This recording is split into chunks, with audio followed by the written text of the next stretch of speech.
I was the elected Attorney General, as I've mentioned, of California. Before that, I was a courtroom prosecutor.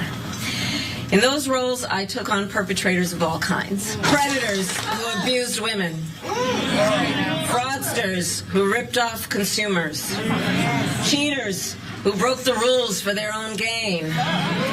So hear me when I say, I know Donald Trump's type. Presumptive Democratic presidential nominee Kamala Harris is now leaning into her history as a prosecutor and district attorney to essentially frame herself as a cop who's going to stop convicted felon Donald Trump. But her history shows that she's an easy target for both sides of the political aisle because she's been everything to everyone depending on what is popular at any given moment. She went from being kind of tough on crime to being much softer on crime. And since she doesn't really have like a guiding principle on this issue, again, both sides get to pick and choose which parts of her past to attack her on. So look, Harris has written 2 books about her time as a prosecutor and attorney general. So she published Smart on Crime, a career prosecutor's plan to make us safer.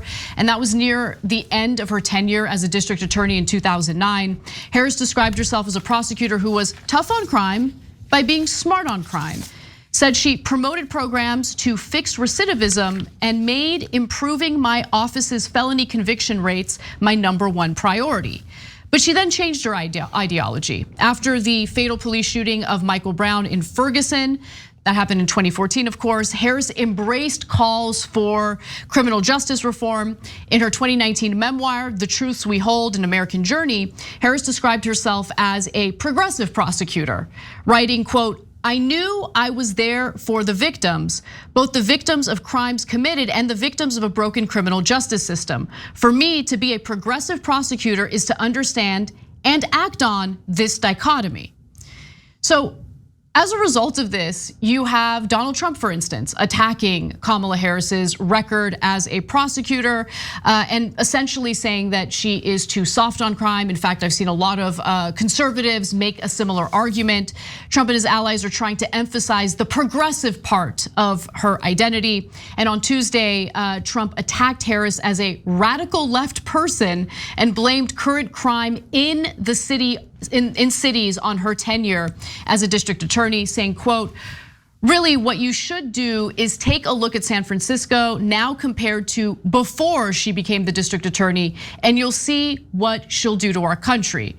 And I have to be honest, he's not entirely wrong. So I'm gonna get into what I mean by that with specific examples in just a moment. Hey, don't scroll away. Come back. Because before the video continues, we just wanna urge you to lend your support to TYT. You power our honest reporting. You do it at tyt.com/team, and we love you for it. But Cenk, what are your thoughts? I think he's pretty wrong. So there's 2 ways that you can look at Kamala Harris's record. I'm gonna get to that in a sec. But on Trump's comment, she left in 2017.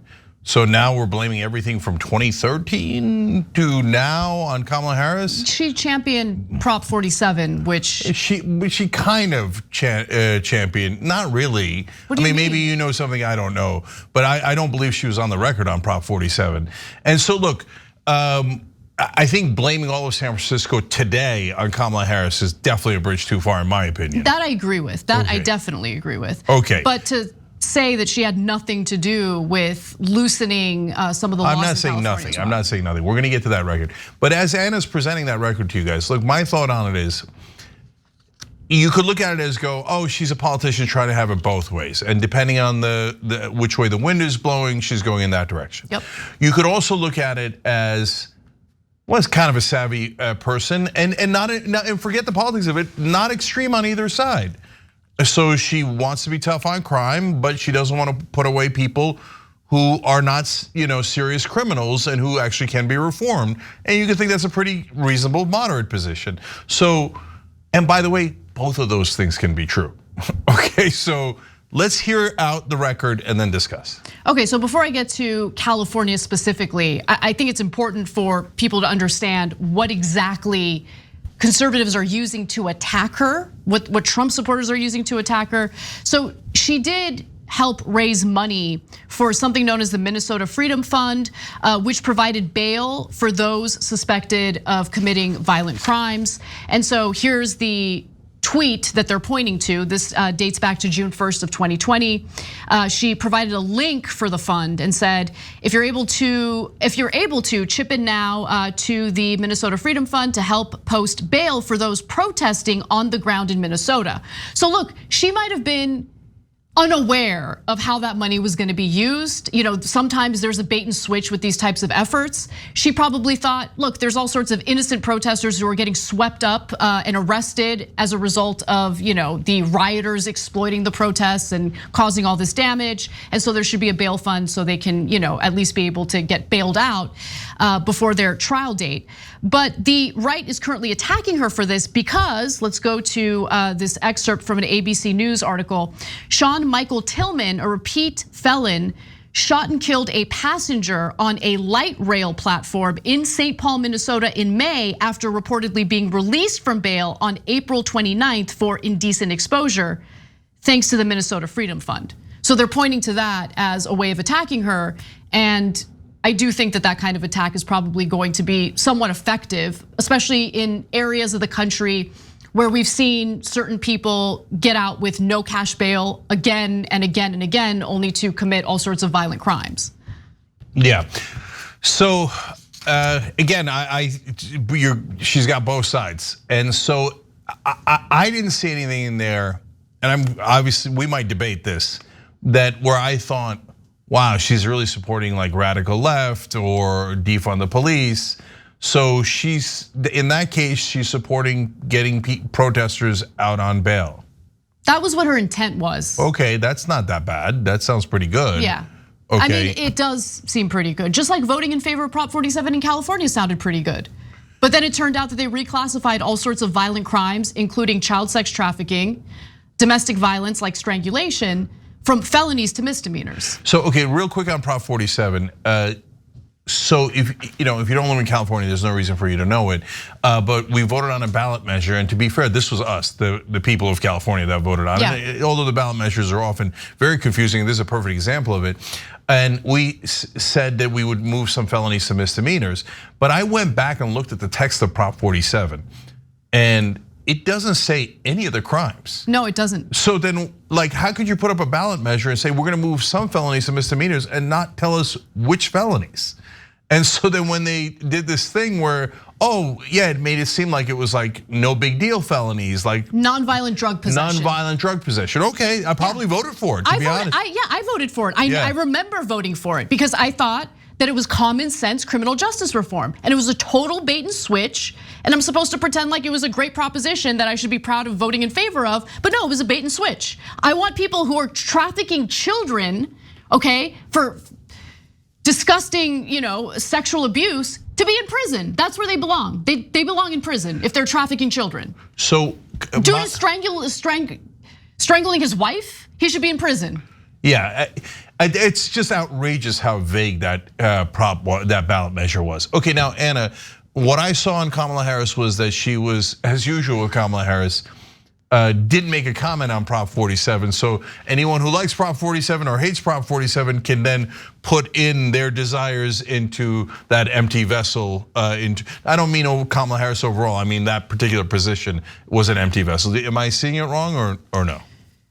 Well, let me give you more, because there's more. Again, her record is super mixed, and it depends on what's hot at the moment. So when tough on crime was hot, she went with tough on crime. When soft on crime was hot, she went with soft on crime. So here's another example of that. As Attorney General of California, she pushed for prison reform, which is good because the prisons were awful, right?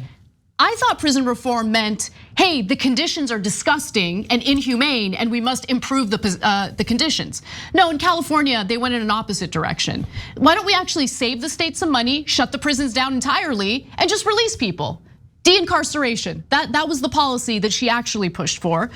And so what was the result of that? Well, let's get to those details. As of last week, prison officials reported there was 92,480 people locked up in California's prison systems, down from a height of more than 156,000 inmates during the early 2010s before the law was passed. So this was one of the laws that she championed, okay? Now, California's reforms created all sorts of problems, including, well, a giant spike in crime.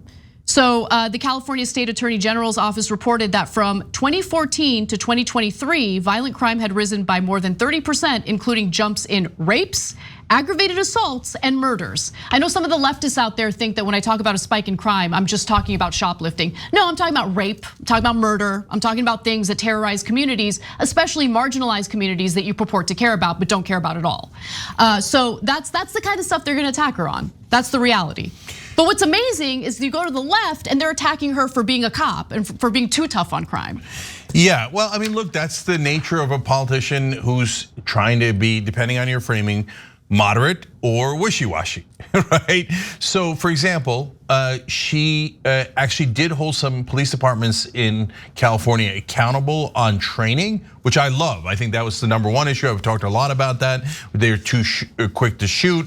They get taught that disrespecting a police officer is like the biggest crime in America, etc. And she held some of those departments accountable. That's great. On the other hand, when a cop committed a crime, she almost never prosecuted them. And so like activists, and I don't mean like far left activists, just people who care about police reform. I'm good critical people. of that. I'm critical of that. Yeah. If a cop actually carries out abuse and is terrorizing the community that he's supposed to be serving, he should be prosecuted. She should be prosecuted. So, right, and she wouldn't. Yeah. So an incredibly mixed bag here. Yeah, so here's the other thing that in general, the left has been kind of critical of her in the past. But I actually think this is a good thing because it shows that she was an effective prosecutor. So felony conviction rates rose under Harris when she was a district attorney from 52% to 71%, and gun crime convictions rose to 92%, meaning she didn't just prosecute and fail to convict, she would prosecute and she would convict. And that was in the first 5 years that she was in office, according to her book. We are sending 3 times as many offenders to state prison as we were in 2001, 3 years before I took office, Harris wrote. She also increased convictions for drug sellers from 56% in 2003 to 74% in 2008, Harris noted. So I've got no love for the drug traffickers, but for people who are struggling with addiction, people who are caught with possession, I do not want them to be thrown in prison. I do want the system to actually have a program in place to help them, and California actually used to have that. They were called drug courts. And essentially, if someone was addicted to drugs and were committing crimes as a result of that addiction, the courts would give them an option. Either you go to jail or you go to rehabilitation, you get clean. And most people would choose the second option. That's the obvious option. And it would help them, a lot of people, get past their addiction. That was a much better model. Well, this is the best argument for Kamala Harris on this issue, if you ask me. And I am actually moved by it a little bit, which is she says, and she delivered, and you can see it in the stat, I prosecuted and convicted a record number of serious felons. Exactly. But if you were a low-level offender that was just, did some recreational drug use, etc., I put those people into more of a rehab track. Exactly. But that's exactly what I would want a prosecutor to do. I don't want you to be too tough on low-level offenders that you could actually rehabilitate and get on a better track. And I don't want you to be too soft on really serious criminals. So you can argue that's what a great majority of citizens want. So you could say, hey, that's a pretty good record. Yeah, and look, I'm not saying she was perfect as a prosecutor. There's certainly areas that I can be critical of, including the unwillingness to prosecute cops who abuse their power. But there's this myth going around about how she was like really throwing the book at people who were caught with possession, but that's actually not true. She championed a program at that time that offered low-level drug dealers, low-level drug dealers, right? So random person on the corner selling whatever. Instead of throwing that person in prison, offered them an opportunity to receive a high school diploma, job training, and access to available work instead of prison sentences. I can get behind that. I like that. That's smart. Yeah. So look, as I read the whole record, Anna, and reread a lot of it because we'd covered some of it before, I walked away thinking, is she a politician that will take a convenient position to be painted as a moderate? Yes. But was she actually moderate on this issue? And did she,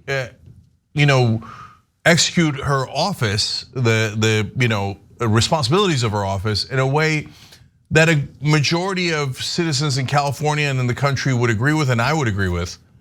Yeah, I also think that's true. So if every politician moderated, maybe on just to get votes, but did the right thing, I would take that. So when I look at Kamala Harris's record now, in retrospect, at least on this issue, and I've criticized her in the past for this, and I did in 2020, but given what's happened over the last 4 years, I would now say I like Kamala Harris's positions on this and her track record overall.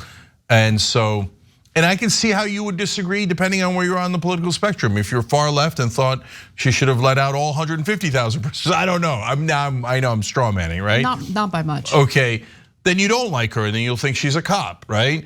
If you think, I don't even want low-level offenders, getting away with it. I want the book thrown at every person who's ever looked at a cop. Then you're gonna think she's too liberal.